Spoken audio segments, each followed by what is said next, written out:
আমরা ক্ষমতায় গেলে সংবিধান থেকে সংখ্যালঘু শব্দ সম্পূর্ণরূপে উঠিয়ে দিব।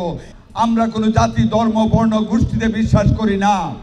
এই যে জামাত ইসলাম যারা পাকিস্তানের বিরোধিতা করেছে, যারা ৭১ সনে আমার ২ লক্ষ মাবুদকে পাক হানাদার বাহিনীর হাতে তুলে দিয়েছে, যারা আজকে প্রতারণা করতেছে, এই জামাত ইসলামের প্রতারণায় পা দিবেন না।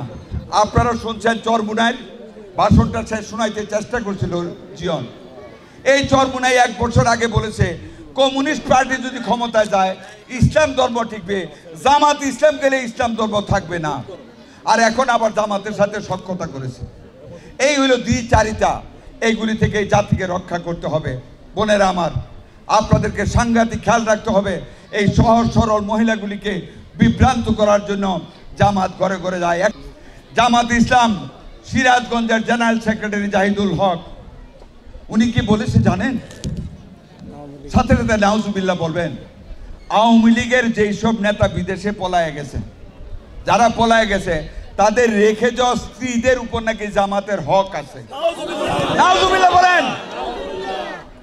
আমি যত অপরাধ করি আমার স্ত্রীর উপর কারো হক থাকতে পারে বলেন? ওরা বলে আওয়ামী লীগের স্ত্রীদের উপর নাকি তাদের হক আছে।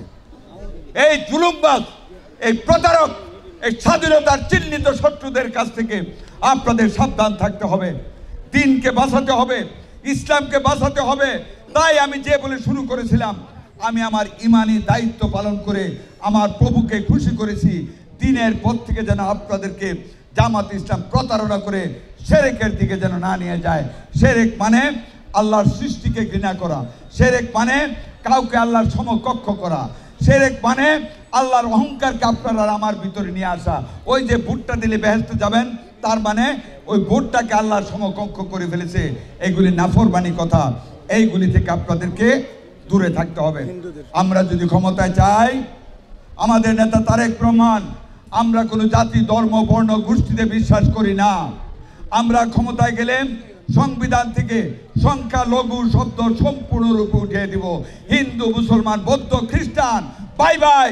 যেভাবে ৭১-এ দেশ স্বাধীন করেছি, ৭১-এ হিন্দু মুসলমান মিলে বাংলাদেশকে আমরা নতুন বাংলাদেশে রূপান্তরিত করব ইনশাল্লাহ। অন্য জায়গার কথা জানি না। এই মনোহরদী বেলাবা হবে শান্তির আবাসস্থল, যেখানে কোনো দল মত বা কোনো রাজনৈতিক গোষ্ঠীর উপর কেউ করতে পারবে না কোনো নির্যাতন, কেউ দেখতে পারবে না ২ চোখে, কেউ তাদেরকে অবজ্ঞা করতে পারবে না। সবার সাথে কাঁধে কাঁধ মিলিয়ে আমরা শান্তির আবার ভূমি সৃষ্টি করব মনোহরদী এবং বেলাবতে। আমাদের নেতা জনাব তারেক রহমান ৩১ দফার ভিতরে সবচেয়ে গুরুত্ব দিয়েছে আমরা আপনাদেরকে, যুবক যুবতীদেরকে। আমরা ক্ষমতায় গেলে প্রত্যেকটা পরিবারের বয়োজ্যেষ্ঠ মহিলাকে আমরা ফ্যামিলি কার্ডের ব্যবস্থা করব, যা দিয়ে আপনারা সমস্ত প্রয়োজনীয় জিনিস পাবেন। ১.৫ বছরের মধ্যে ১ কোটি যুবক যুবতীদের চাকুরির ব্যবস্থা করা হবে আমরা ক্ষমতায় গিয়ে ইনশাল্লাহ। আপনাদেরকে ট্রেনিং দেওয়ানো হবে, কুটির শিল্পের ব্যবস্থা করা হবে। আপনাদের হস্ত তৈরি জিনিস নগদ টাকায় কাউন্সিলের মাধ্যমে আমরা কিনে নেব, বিদেশে রপ্তানি করব, সেই টাকা দিয়ে আপনাদের সংসার চলবে। আমাদের দেশের প্রতি ২ জন স্ত্রীর মধ্যে ১ জন স্ত্রী স্বামী কর্তৃক নির্যাতিতা। এটা পরিসংখ্যান। ২ জন স্ত্রী লোকের মধ্যে ১ জন স্ত্রী স্বামী কর্তৃক নির্যাতিতা। শতকরা ৫৪% মহিলা নির্যাতিত। আমরা ক্ষমতায় গেলে আমাদের নেতা তারেক রহমানের নেতৃত্বে আপনাদের আত্মকর্মসংস্থান সৃষ্টি করে এই নির্যাতনের হাত থেকে আমাদের নারী গোষ্ঠীকে, আমাদের মাদেরকে রক্ষা করব, যাতে করে আপনাদের কুর্সের টেহা দিয়ে জামাইরে যেন তুই আমনে ডাহা শুরু করে এই ব্যবস্থা করে।